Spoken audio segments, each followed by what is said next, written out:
ভিডিওটা সবাই আগে দেখুন। আর এয়ারপোর্টে তোমাকে চেকিং না করে কি তোমার ওটা মুখে নিয়ে চুষে দিবে? নিয়ম করা হয়েছে তুমি সর্বোচ্চ 2টা মোবাইল নিতে পারবা নিজস্ব ব্যবহারের জন্য। তুমি 2টার জায়গায় 5টা নিয়ে যাচ্ছ। একটা নিয়ে যাচ্ছ তোমার ওই লাগেজের ভিতরে, একটা হচ্ছে তোমার ওই বিস্কিট প্যাকেটের ভিতরে। উদাহরণস্বরূপ আমার এই রুমের মধ্যে 10 জন মানুষ থাকে। এই 10 জন মানুষের উপর ভিত্তি করে আমি একটা মুদির দোকান দিছি। এই মুদির দোকান দেওয়ার সময় রুমের মালিককে ট্যাক্স দিয়ে তারপর দোকান বসাইছি। কিন্তু ওই 10 জন মানুষ আমার কাছ থেকে কোনো মালসামানা কিনে না, ওরা বাহির থেকে কিনে কিনে রুমে চলে আসে। সেক্ষেত্রে লস কার? লস হচ্ছে রুমের ভিতরে যে মুদির দোকান দিছে তারও লস, রুমের মালিকেরও লস। প্রথমত বললি প্রবাসীরা নাকি চুরির মোবাইল নিয়ে যায়।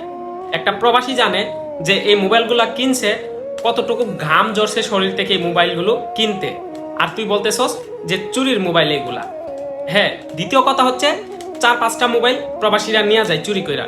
শুন, প্রবাসীরা 4-5টা মোবাইল নিয়ে যায় একমাত্র তারা তাদের ফ্যামিলির জন্য, হয়তো ভাইয়ের জন্য, বোনের জন্য, আত্মীয় স্বজনের জন্য, মা বাবার জন্য এক্সট্রা 2-4-5টা মোবাইল নিয়ে যায়। আর তুই বলতেছস এটা নাকি অবৈধ। হ্যাঁ, তারপরে হচ্ছে ট্যাক্স দিতে হবে মানলাম, কিন্তু একটা এমনও মোবাইল আছে, একটা মোবাইলের দাম পড়ে 15 থেকে 20,000 টাকা। 20,000 টাকা দিয়ে মোবাইল কিনে 25,000 টাকা ট্যাক্স দিতে হচ্ছে। হায় রে বাংলাদেশের ট্যাক্স! হ্যাঁ, ট্যাক্স আমরা দেব, 5,000, 10,000, 2,000, 5,000 টাকা কর, সমস্যা কি? ওই যে কথায় আছে না যে খাজনার থেকে বাজনা বড়। 20,000 টাকা দিয়ে মোবাইল কিনে 25,000 টাকা ট্যাক্স দিতে হবে।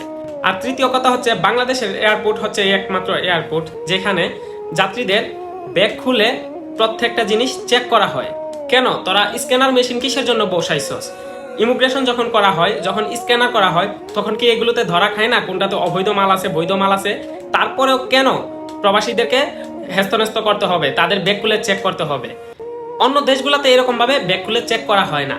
অটোমেটিকলি ওর ব্যাগে অবৈধ কি আছে না আছে, ও যখন গেট পাস হয়ে যাইব সাউন্ড করবো অটোমেটিকলি, আর পুলিশ আইসা তখন তাকে ধরবে এবং চেক করবে।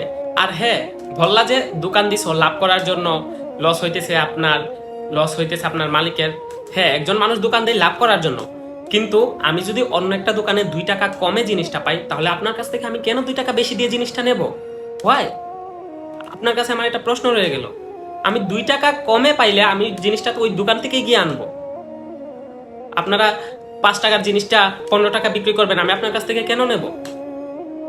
প্রথমে বুঝবেন, তারপর কথা বলবেন।